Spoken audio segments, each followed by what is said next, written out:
I-CFO ye-SAPS idalule imali engu-R435 million esetshenziswe ku-Political Killing Task Team. Ithimba le-Political Killing Task Team, i-PKTT, selithole uxhaso lwezigidi ezingu-R435 million selokhu lasungulwa. U-Lieutenant General Puleng Dimpane, oyi-Chief Financial Officer woMbuso Wamaphoyisa aseNingizimu Afrika, udalule ngesikhathi sobufakazi obethulwe ekomidini lesikhashana eliphenya izinsolo zokungena kwamaqembu obugebengu embuthanweni wamaphoyisa. Leli komidi, elisungulwe ngo-Okthoba ukuze liphenye ngezicelo zikaKhomishana Wamaphoyisa KwaZulu-Natal, u-Lieutenant General Nhlanhla Mkhwanazi, licubungula izinsolo ezibucayi zokuthi izikhulu eziphezulu zamaphoyisa nosopolitiki baphazamisa ukusebenza kwamaphoyisa ngokuvikela izinkampani ezidayisa izidakamizwa ezihambisana nokubulawa kosopolitiki. Mhla ziyisi-6 kuJulayi, uMkhwanazi wenza izinsolo ezishaqisayo zokuthi uNgqongqoshe Wamaphoyisa osamisiwe, uSenzo Mchunu, wahlakaza i-PKTT ngoDisemba 31, 2024, ukuze kuvikelwe abasolwa ngobugebengu kanye nabanobudlelwane nabo ebugebengwini.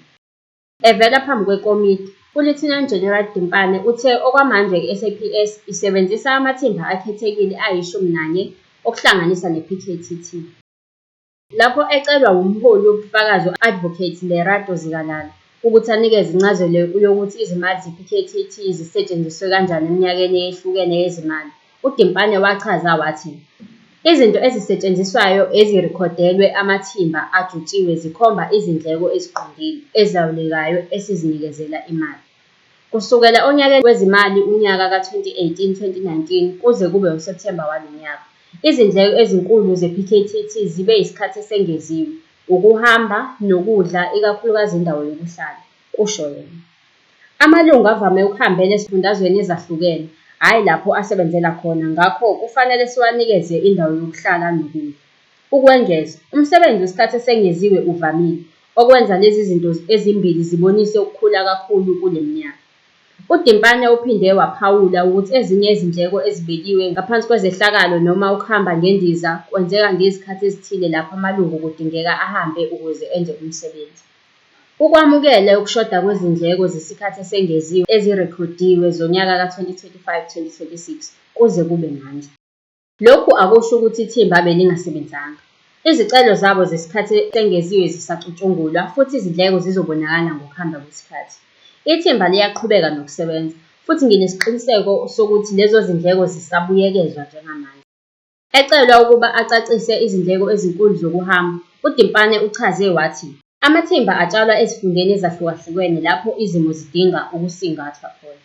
Ngezinye izikhathi kusetshenziswa abasebenzi bendawo, kodwa ngokuvamile amalungu alethwayo avela ezingxenyeni ezahlukahlukene zezwe ngokusekelwe ezinqumweni zokusebenza nokugunyazwa. Badinga indawo yokuhlala, ukudla nokusekelwa kwezohambo ngenkathi besebenza kude nasekhaya. Lawa mathimba ajutshiwe awesikhashana, asungulwe ukuze kufezwe izinjongo ezithile ngokungafani namaphiko asebenza ngokugcwele namaphoyisa. Uxhaso lwawo lwezezimali kanye nezindleko zibonakalisa lesi simo sesikhashana esisekelwe emishinini.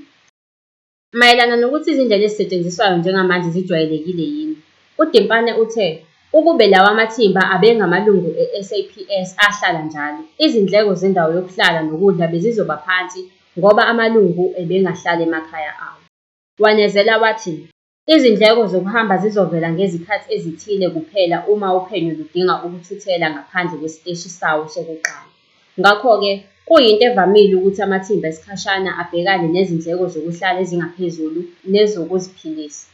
UDimpane ucacisile ukuthi indima yomnyango wakhe ekuphathiweni kwezimali iyakuqinisekisa kuphela ukutholakala kwezimali nokuthi awunalo igunya lokugunyaza noma lokuphika izicelo.